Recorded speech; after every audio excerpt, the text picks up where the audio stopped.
Fala, desenvolvedores, e sejam muito bem-vindos a mais um vídeo. E hoje o tema do vídeo é sobre desenvolvimento de jogos. A Dunk Code hoje está com todos os cursos, a coleção de cursos está cada vez melhor, nossa comunidade está crescendo cada vez mais. Assim, eu estou muito feliz, né? Hoje a Dunk Code tem curso de front-end, de web design, PHP, tem de WordPress, que é o nosso mais novo lançamento de desenvolvimento web, e também o nosso curso mais querido do mercado, que é o de desenvolvimento de jogos, né? Que eu ensino vocês como programarem qualquer jogo do absoluto zero, né? Então, o tema do vídeo de hoje vai ser dos jogos mais fáceis até os mais difíceis de serem desenvolvidos.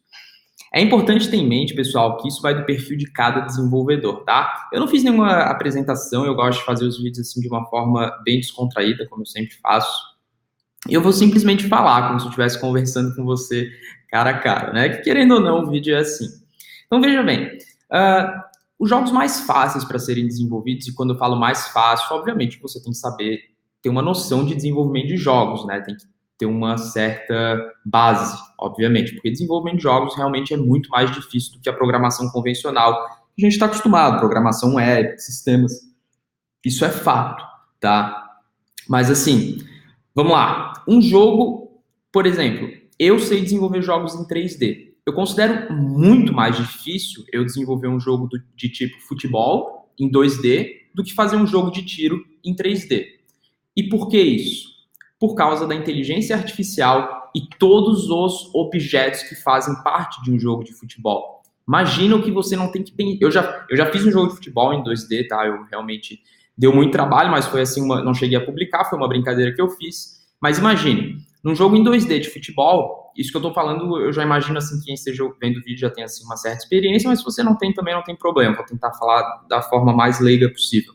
Num jogo de futebol que você está desenvolvendo, você tem que se preocupar com todos os jogadores envolvidos, são dois times, né? Tem que se preocupar com a inteligência artificial do goleiro, tem que se preocupar com a inteligência artificial dos personagens em campo, né, dos objetos, e são muitas variáveis, são muitos estados que o jogo precisa ter. São muitos estados, por exemplo, o estado de quando é feita uma falta, ou o estado de quando tem que bater um escanteio, ou o estado de quando o goleiro tem que bater o tiro de meta. Então são muitas variáveis. E o ponto chave e que torna muito mais difícil desenvolver um jogo de futebol é a inteligência artificial.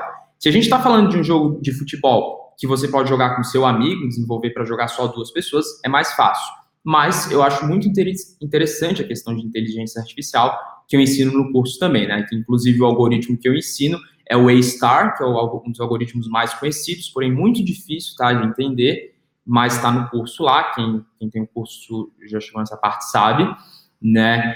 Que é para conseguir achar sempre o ponto de destino. E assim, se você entende, né, você vai adaptando de acordo com o seu jogo. Então, para desenvolver um jogo de tiro em 3D, né, um FPS, First Person Shooter, eu demoro aí, sei lá, 2, 3 horas para fazer. Um jogo de futebol, da última vez que eu fiz um teste, eu demorei, sei lá, uma semana para ter uma versão jogável, pelo menos. Então, realmente, está aí uma comparação, acho que é bem interessante quem está entrando nesse mundo de desenvolvimento de jogos e até quem é mais intermediário ter uma noção. Mas isso também vai muito de cada desenvolvedor. Por exemplo, eu tenho um jogo publicado na App Store e na Google Play, que eu fiz em parceria com uma empresa que é super conhecida. Não vou citar nomes aqui, quem é meu aluno sabe, eu já divulguei diversas vezes em vídeo, já falei. Mas o tipo de jogo que eu tinha que fazer era um puzzle, que é de gatinho, tá? Depois comentem aqui no vídeo se vocês querem, eu mando o link para vocês. E nesse jogo de puzzle, não é um tipo de jogo que eu gosto de fazer e que eu não estava acostumado também, nunca tinha desenvolvido. Mas eu sou desenvolvedor de jogos, eu fui atrás e fiz, e o jogo já é um sucesso, só avaliação positiva. Eu jogo de vez em quando, é um dos únicos jogos que eu tenho no meu celular, é para iOS e Android.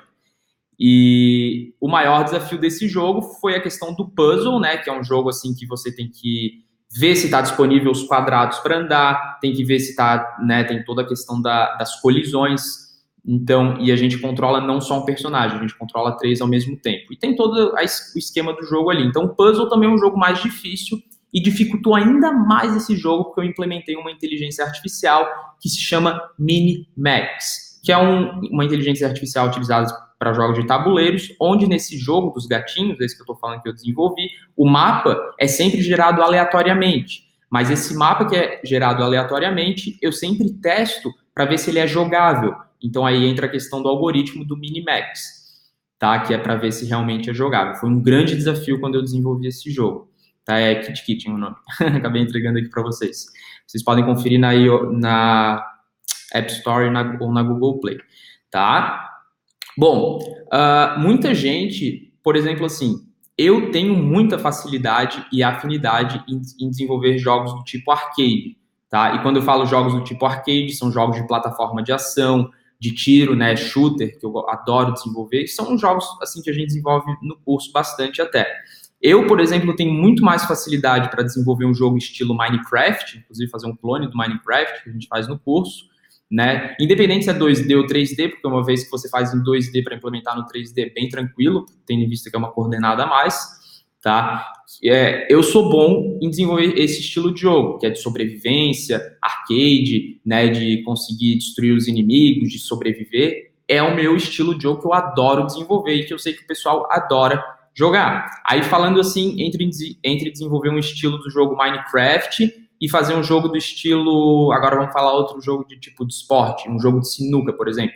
Eu já fiz um jogo de sinuca também, que eu jogava contra o computador, novamente foi difícil fazer inteligência artificial, mas entre fazer um Minecraft e um jogo de sinuca, eu tenho muito mais facilidade para fazer um jogo do estilo Minecraft, tá? Isso, novamente, é de cada desenvolvedor. Com certeza tem desenvolvedores de jogos que têm mais facilidade para fazer esse outro tipo de jogo, tá? Então, é outro exemplo aí bem bacana. Eu tô dando exemplos, assim, que realmente durante a minha vida de desenvolvedor de jogos acontecia muito isso. Eu ficava pensando, nossa, eu tenho muito mais facilidade para fazer um jogo como Minecraft, né, de sobrevivência, enfim, do que fazer um jogo simples de sinuca. E é fato.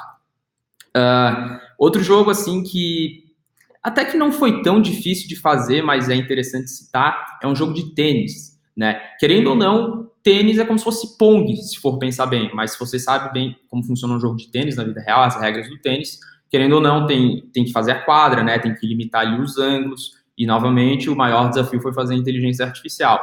Eu já desenvolvi um jogo de tênis, eu não lembro se eu utilizei Java ou Game Maker para fazer na época, mas enfim, se você desenvolve em Java ou sabe desenvolver um jogo do zero, depois você pega Unity ou qualquer game engine e você tira de letra. Eu lembro que eu fiz um jogo de tênis, inclusive tem esse tipo de jogos que a gente faz durante o curso, né? A gente desenvolve dos mais diversos gêneros. E eu fiz, eu acho que em um dia, mas eu fiquei pensando, eu consigo muito mais fácil desenvolver, por exemplo, um zombie shooter, que é um tipo de jogo que é basicamente ficar destruindo zumbis à sua volta, né, e que daí tem inteligência artificial também. Eu tenho muito mais facilidade para desenvolver esse tipo de jogo do que desenvolver esses de esporte, por exemplo. E a questão principal desses jogos de esporte, se você for perceber bem durante o vídeo, eu estou citando a dificuldade de desenvolver esses jogos de esporte, é pela inteligência artificial. E jogos de puzzle também, vamos supor, Candy Crush, tranquilo de desenvolver. Por exemplo, quem faz o curso consegue desenvolver. Só que daí entra outra questão, que é a questão dos algoritmos, de fazer sempre um level que é jogável. E o algoritmo para a gente desenvolver o Candy Crush é o mesmo algoritmo que eu utilizei no meu jogo de puzzle que eu desenvolvi. Então, é muito importante, se você quer seguir essa carreira de desenvolvedor de jogos, se diversificar e fazer testes desenvolvendo jogos assim dos mais diversos gêneros. Isso eu sempre fui atrás, porque assim, chegou uma hora que eu vi, bom, eu consigo desenvolver qualquer jogo de arcade, né, estilo Minecraft, de plataforma, top-down shooter, enfim. Daí chegou uma hora que eu queria começar a explorar um pouco mais minhas opções. Aí eu comecei a aprender algoritmos novos, como Minimax, comecei a desenvolver jogos de tabuleiro, fiz primeiro o jogo da velha para testar o algoritmo, né, que eu jogava contra o computador e o computador nunca perdia. Aí depois fui mudando, fiz um jogo de sinuca, daí depois fiz um jogo de futebol, e isso tudo de uma forma progressiva. Então, esse vídeo é bem interessante para você entender que durante a sua jornada de desenvolvedor de jogos, tudo isso que eu estou falando você vai passar e você nunca pode se esquecer de se divertir durante esse processo. Desenvolvimento de jogos é legal quando você está se divertindo fazendo. A partir do momento que começa a ficar estressante, aí já não é uma coisa muito bacana. Tá? Espero que você tenha gostado desse vídeo. Se gostou, curte, se inscreve no canal. Se você ainda não conhece o curso de desenvolvimento de games, o link vai estar aqui embaixo na descrição. Hoje é um dos maiores do Brasil, né? E 100% de satisfação, beleza? Então, jogue suas dúvidas nos comentários, vou tentar responder. Se não, no próximo vídeo eu respondo tirando as dúvidas, ok? Um grande abraço e a gente se vê na próxima aula.